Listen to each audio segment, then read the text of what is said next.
రంగారెడ్డి జిల్లా మాంచాల్ మండలం బోడకొండ గ్రామ పంచాయతీ పరిధిలో ఉన్నాం. సర్పంచ్ గారు జటోత్ జయచంద్ర గారితో ఉన్నాము. గ్రామ పంచాయతీలో ప్రజాపాలన ప్రగతిపాలన ఎలాంటి కార్యక్రమం జరిగినాయో, అభివృద్ధి పదంలో ఈ గ్రామ పంచాయతీ ఏ విధంగా ముందుకు పోతుందో వారి మాటలను అడిగి తెలుసుకున్నాం. నమస్కారం సర్పంచ్ గారు. ఇటీవల ప్రజాపాలన ప్రగతిపాలనలో కార్యక్రమం చేపట్టారు. ఎలాంటి అభివృద్ధి జరిగిందంట? ఒక్క రూపాయి పని కూడా జరగలేదు. డబ్బులు ఉంటే కదా జరగడానికి. సెంటర్ ఫండ్ వచ్చింది, అది ఎంతసేపు ఉన్నా ఆ సెంటర్ ఫండ్ తోటే చేయాలి. ఏ పని చేయాలన్నా కానీ స్టేట్ ఫైనాన్స్ ఇప్పటిదాకా రూపాయి ఇవ్వలేదు. కొన్ని స్టేట్ ఫైనాన్స్ సెంటర్ ఫైనాన్స్ తోటి నిన్న మొన్న బోర్లు వేసినాం, ఒక 2 బోర్లు వేసినాం, సీసీ రోడ్ వేసినాం, 4-5 మోటార్లు వేసినాం. అది అట్ల వరకు పని చేసినాం. ఇంకా పనులు చేసేది ఉంది. సీసీ రోడ్లు వేయాలి. అక్కడ 4-5 గల్లీలు ఉన్నాయి, ఆ గల్లీలలో రోడ్లు వేయాలి. కొన్ని పనులు ఉన్నాయి, చాలా ఉన్నాయి. ఈ వర్షాకాలం సీజన్ స్టార్ట్ అయింది, అదే వ్యాధులు ప్రబలే అవకాశం ఉంది. మీరు శుభ్రత విషయంలో కావచ్చు, వైద్య విషయంలో ఎలాంటి చర్యలు చేపడుతున్నారు? ఇప్పుడు బ్లీచింగ్ పౌడర్ కానీ, శానిటైజర్లు కానీ అలాంటివి అన్నీ అందుబాటులో తెచ్చుకుంటున్నాం.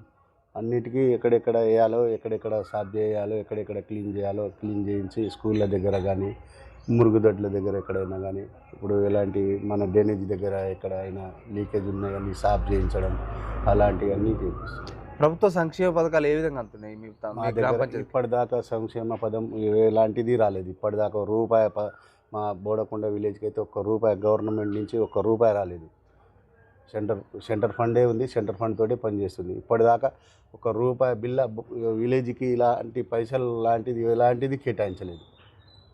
₹1 బిల్ అంటే రాలేదు. శాలరీస్ కూడా కొంత తక్కువ పడితే జీపీల నుంచే తీసిస్తున్నాం, కానీ సెంటర్ ఫండ్ నుంచి ఎలాంటి జీతాలు కూడా ఇస్తలేరు. మొన్న రీసెంట్గా 1 నెల జీతం ఇచ్చారు వాళ్ళు.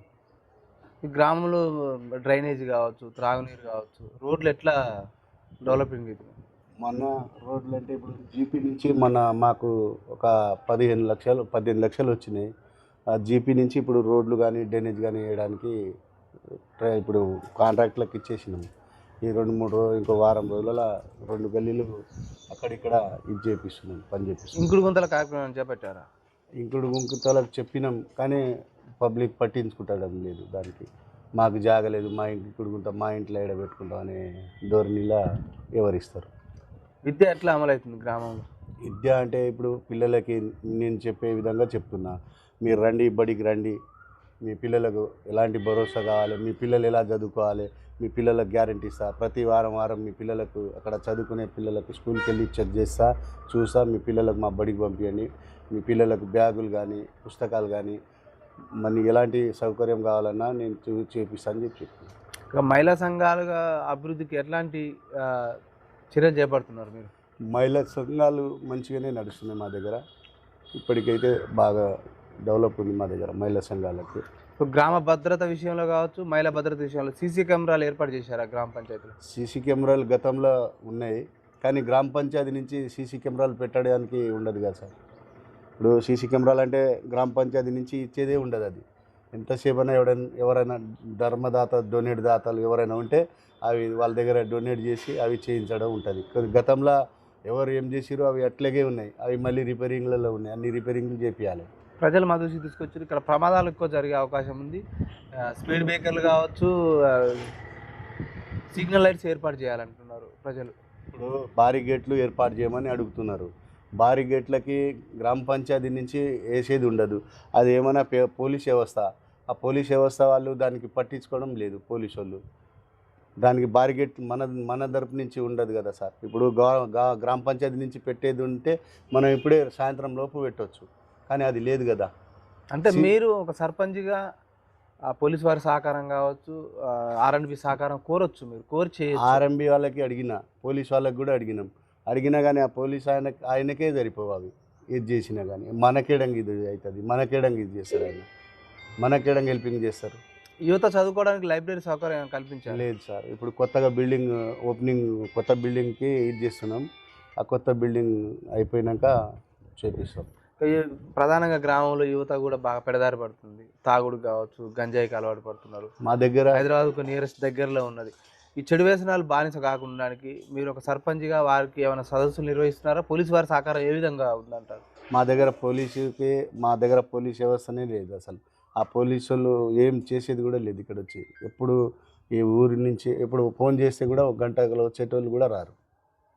100 కాల్ చేస్తే రానే రారు. యువకుల మార్పు కోసం మీరు ఏమైనా ప్రయత్నం చేస్తున్నారు? యువకులకు చెప్తూనే ఉన్నాం, చదువుకోండి, ఏదైనా పని చేసుకోండి, మీ జాగ్రత్తగా ఉండండి. ఇలాంటి గంజాయి అలవాటు, ఇలాంటి తాగుడు అలవాటుకి బానిస కాకుండా మంచిగా ఉండాలి, ఊరు డెవలప్ కావాలి. ఇప్పుడు పక్క ఊరోళ్ళు మనకు చూసి పక్క ఊరోళ్ళు నేర్చుకోవాలి. మన ఊరు పిల్లలు అరే పలాని ఊరోళ్ళు పిల్లలు బాగున్నారు, ఆ ఊరికి పిల్లల్ని ఇవ్వాలి, ఆ ఊరికి వచ్చి ఆ పిల్లల్ని ఇచ్చి పెళ్ళిళ్ళు చేయాలి. అలాంటి వ్యక్తులు పిల్లలు ఉన్నారు అక్కడ, మంచి వాళ్ళు ఉన్నారు, మంచి పేరు తెచ్చుకోవాలి, మీరు మంచిగా ఉండాలని మనం కోరుకుంటున్నాం. కానీ వాళ్ళు ఎంత చెప్పినా కానీ విననప్పుడు మనం ఏం చేయగలుగుతాం? వినేటట్టు చెప్తున్నాం, వినాలి. వాళ్ళు కూడా మంచిగా ఉండాలి, వాళ్ళు కూడా సంతోషంగా ఉండాలి. వాళ్ళు సంతోషంగా ఉంటేనే మనం సంతోషంగా ఉంటాం. ఇక్కడ గ్రామ పంచాయతీ నుంచి ప్రజా ఫిర్యాదులు వేటిపై ఎక్కువ వస్తున్నాయి?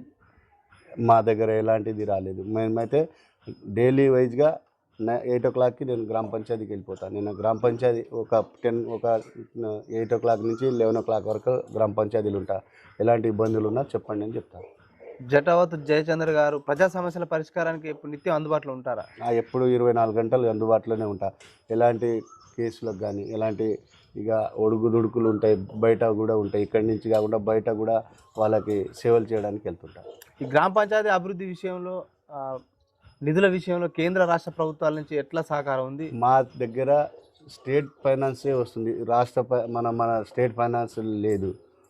మన దగ్గర నిధులు అసలు రూపాయి కూడా రావట్లేదు. సెంటర్ ఫైనాన్స్ వస్తుంది, సెంటర్ ఫైనాన్స్ తోటే పని నడుస్తుంది. ఇప్పటిదాకా రూపాయి బిల్ల తీసుకోలేదు. 15 ఫైనాన్స్ ఓన్లీ సెంట్రల్ గవర్నమెంటే వచ్చినాయి అంటారు. అంతే, ఇప్పటిదాకా ఒక్క రూపాయి ఇచ్చేది లేదు. గతంలో ఒక 5 లక్షలు ఇచ్చినాం, 5 లక్షలు రేపే పడుతున్నాయి, అవి కూడా లేవు. 5 కాదు 5 పైసలు బిల్ల కూడా ఇవ్వలేదు ఇప్పటిదాకా. ఇప్పుడు ప్రజాపాలనని పెట్టారు. ప్రజాపాలన పెడితే ప్రజాపాలనలో ఇలాంటి పనులు చేసుకోవాలి, ఈ పని ఇస్తున్నాం, ఈ పని రోడ్లు వేయండి, ఈ రోడ్ వేయండి, అది చేయండి అని చెప్తే అదొక ప్రజాపాలన. గతం కంటే గతంలో చేసిన పనులే ఉన్నాయి. ఇప్పటిదాకా ఒక తట్టెడు మట్టి పోసిన ప్రభుత్వం ఇది అసలు ప్రభుత్వమే కాదు అసలు ఇది. గత 10 ఏళ్ల పాలన ఎట్లా ఉంది, ఇప్పుడున్న ప్రస్తుత పాలన ఎట్లా? గత పాలనే బాగుండేది. ఇప్పుడు యూరియా కొలత, ఇప్పుడు ప్రజలకి రైతులు ఉన్నారు, గ్రామాలలో రైతులు ఉన్నారు. తెలియని వాళ్ళకి అన్ని ఫోన్ యాప్లు ఏం తెలుస్తాయి? ఎవరి దగ్గరకు పోతే 50 రూపాయలు తీసుకొని 100 రూపాయలు తీసుకొని వాళ్ళకు యూరియా యాప్ చేసి ఇస్తున్నారు. యూరియా యాప్ అని ఎందుకు? గతంలో ఇచ్చినట్టే ఆ బస్తాలు ఏదో 2 బస్తాలు 3 బస్తాలు సీరియల్ లెక్క ప్రకారం ఇస్తే తీసుకొని వెళ్ళిపోతారు కదా. ఇబ్బంది అవుతుంది. యూరియా కూడా ఇబ్బంది, గ్రోవర్ కూడా ఇబ్బంది. గ్రోవర్ యూరియా మొత్తం ఆన్లైన్.